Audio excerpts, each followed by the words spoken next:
Well, good morning, everyone, and welcome to another Sunday service from Sunburst Sanctuary. My name is David, and I'll be speaking today on the topic of developing your spiritual practice. I'll start off the service by some reading from Yogananda, and then I'll give a short talk, and then we'll go into a quiet meditation. After meditation, I'll share a few more thoughts, and then we'll end the service with a song. At the top of our sheet today, there is a quote that I would like to start off with from Sri Yukteswar. And he says, "Everything in the future will improve if you are making a spiritual effort now." And Sri Yukteswar lived in India, the latter part of the 19th century and earlier years of the 20th century. And he was the primary teacher of Paramahansa Yogananda. And Yogananda is the gentleman who came to America in 1920 and brought the teaching of Kriya Yoga meditation to the West. He also established Self-Realization Fellowship for the sole purpose of giving the masses of the people in the West a roadmap for how to have a spiritual practice. All the great teachers have seen the importance of giving those around them and the generations into the future a way to seek that direct experience that they all had, and they just could not wait to share with everyone that they came in contact with. So I'd like to start now by reading an excerpt from one of Yogananda's books. It's called The Divine Romance, and it's a compilation of talks that he gave over the years. He says, "Very few people understand how to proceed in their efforts to contact God. Many reason, well, whether we think of him or not, he sustains us. He gives us food and other necessities of life in this world he has created. So why worry about seeking him now? That is for the afterlife. Some think, I pray, but I don't know if he is listening. I didn't receive what I prayed for, so why bother? Others say, when we die, then we will be angels. But remember, my friends, if you're not angels before sleep, you will not be angels after sleep. Similarly, you will not be given wings and a halo just by virtue of the sleep of death, unless you have earned them here. Whatever you want and expect to be, you must be that now. You must work for it today."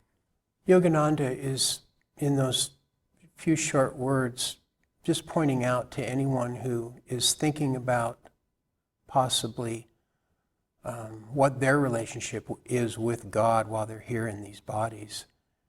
He's pointing out that making an effort while we're here is of the utmost importance. That life is a continuum, that, as the old saying is, what we bind on earth, we bind in heaven. The efforts that we make now in this life, we take with us. We carry forward whatever karma, whatever seeds of intention and desires that we have in this life, we carry forward into the next life and into wherever that journey takes us. So all of the masters, men and women alike, down through the ages, who have attained divine cosmic consciousness, have all encouraged everyone to make an effort, seek God while you have an interest and an opportunity.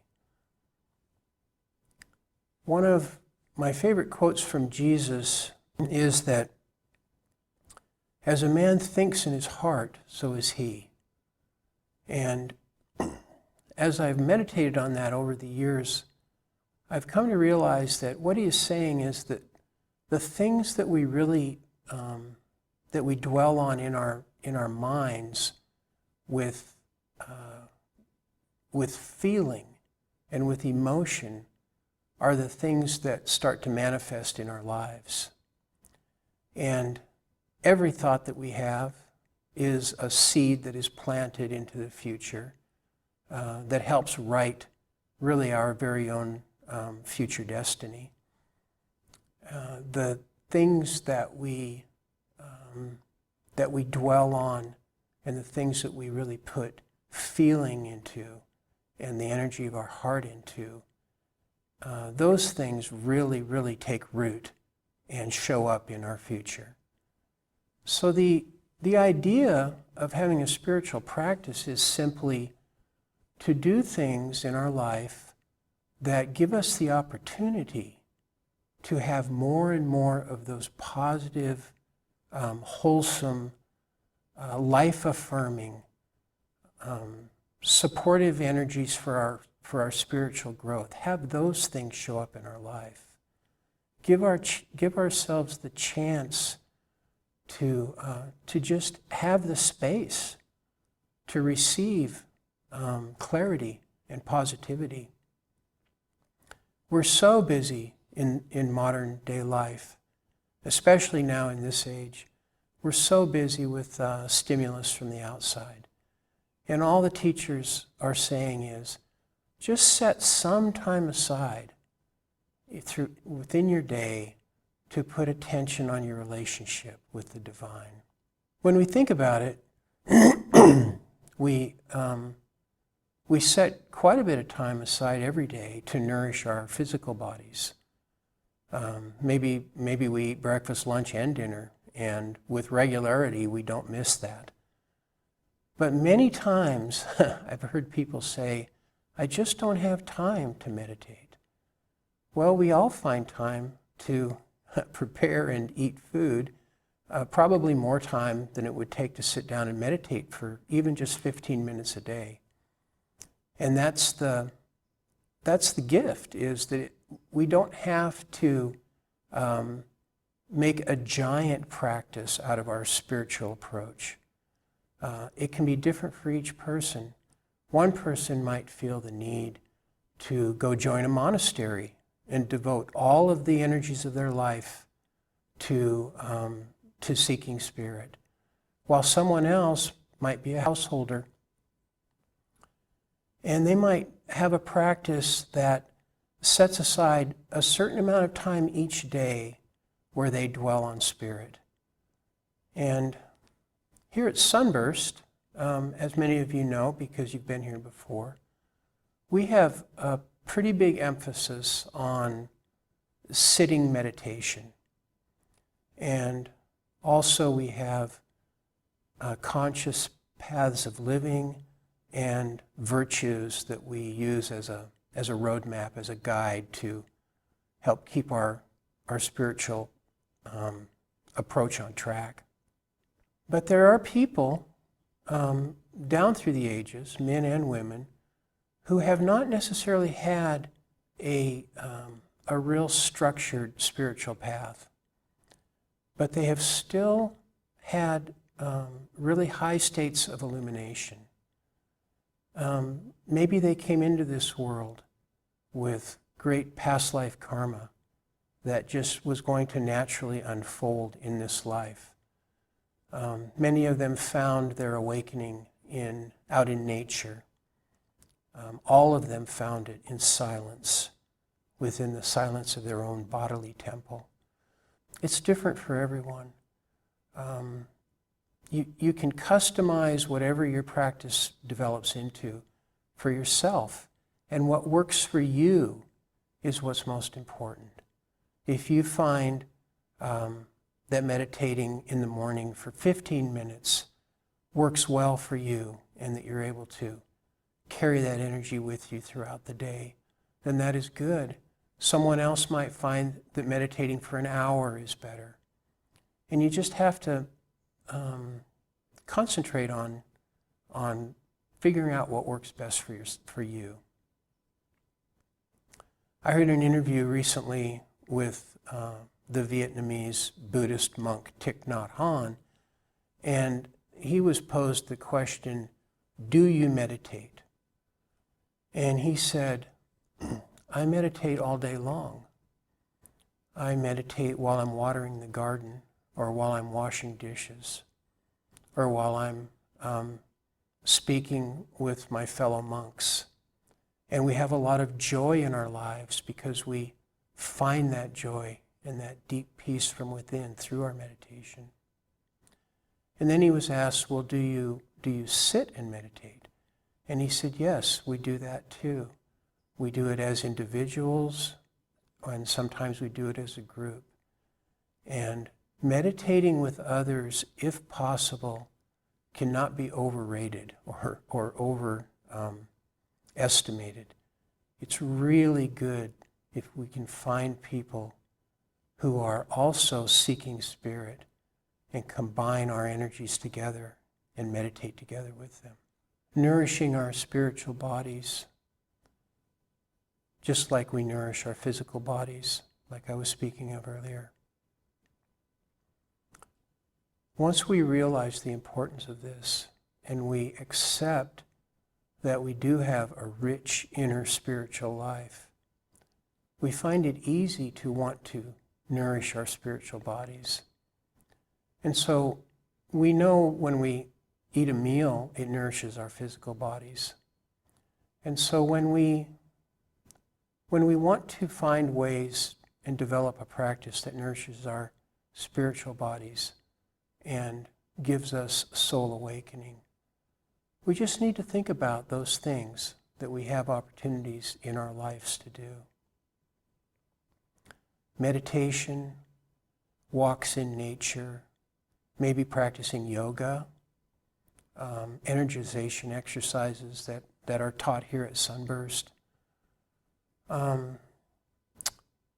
Each person is going to find different things that really bring them to that point where they feel like they're having a connection with something deeper than just the thinking of their mind.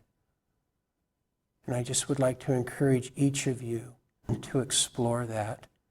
And the fact that you're watching this video means that you're already thinking along these lines as well. And if you already have a spiritual practice, then I encourage you to keep it going. And if you don't have one yet, then just take some of these little examples of things that you can do. Sit quietly.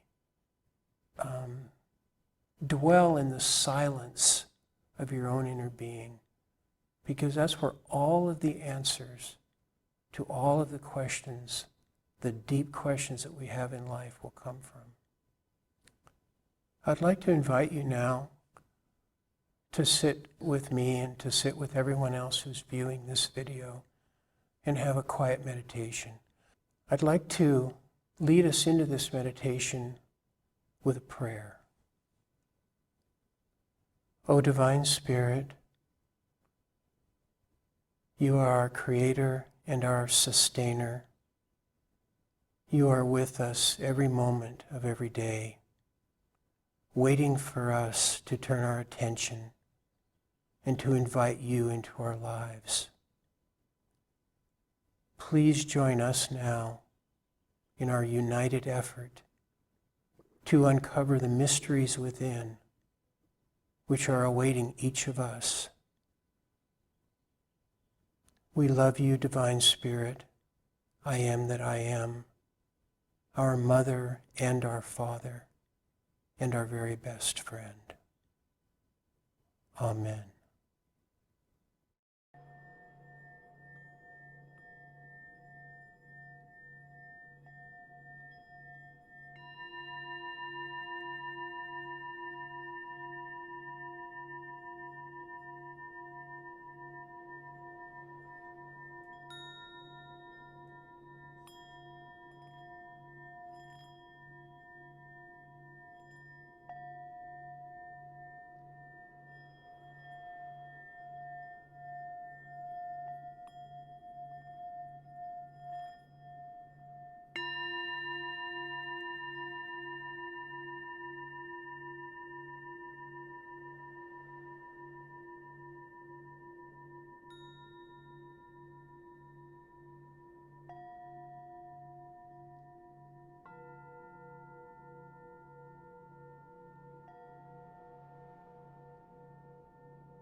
Welcome back from your meditation, and I'll share a few thoughts now to close the service, and then, as I mentioned earlier, we'll have a song to end the session today.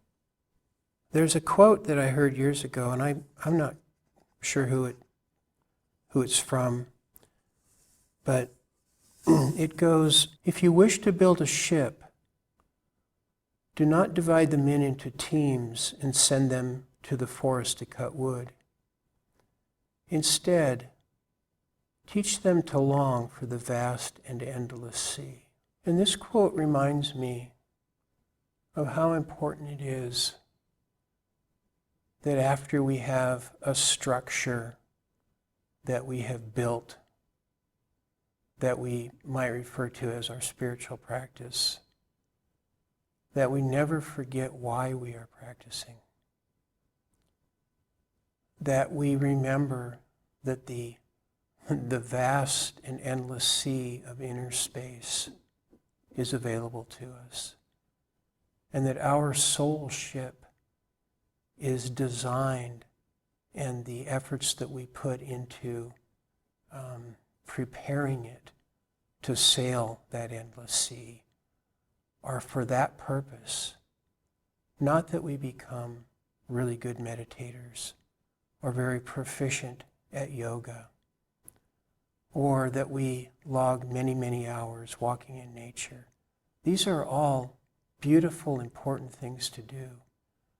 But the structure of our practice is designed to literally transform us and be transcendent. It's not just a self-help approach. It's a greater self approach, the self of the eternal soul that dwells within each one of us. Might we stay strong and steady in our practice and find ways to always renew our inspiration, maybe from reading from the different masters that have come before, or maybe from going to retreats. Everyone who's watching this video is welcome to attend retreats here at Sunburst whenever you feel the urge and whenever we open back up. But maybe there's some other opportunity for soul inspiration that's closer to where you live, or that you feel a deeper affinity towards.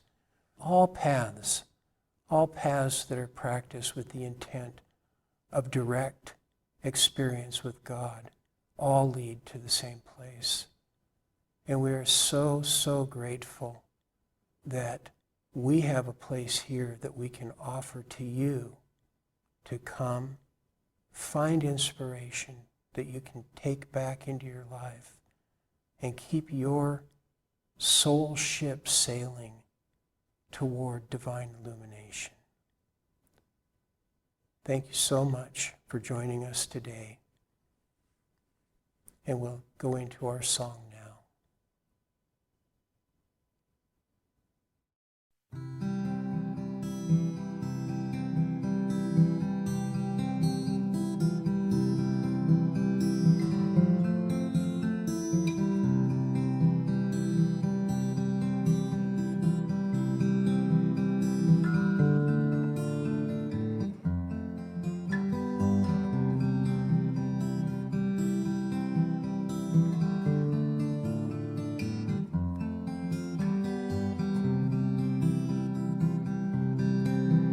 Oh, listen to life's sweet song. Can't you hear how she longs for perfection like in days that are gone? So sweet and oh, so sad. So sweet and oh, so sad. Father, you're melting us all into one bright, shining, blazing sun.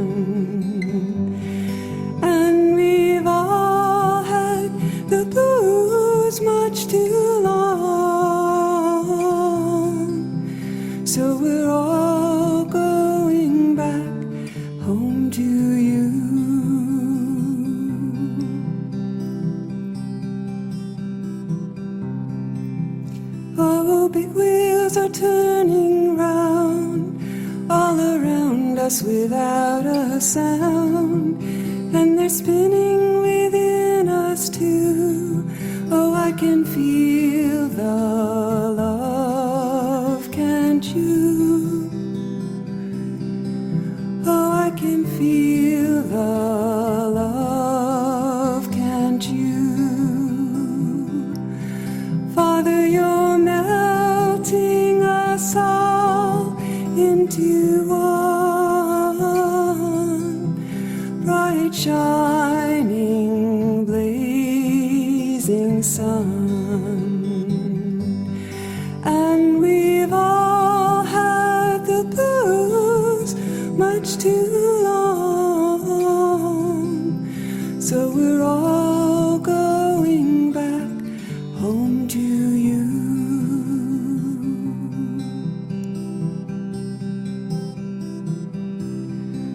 I'm going home to the sea of love, yes, of love. Won't you come on along with me and ride the stars above, and ride the stars above. Father, you're melting us all into one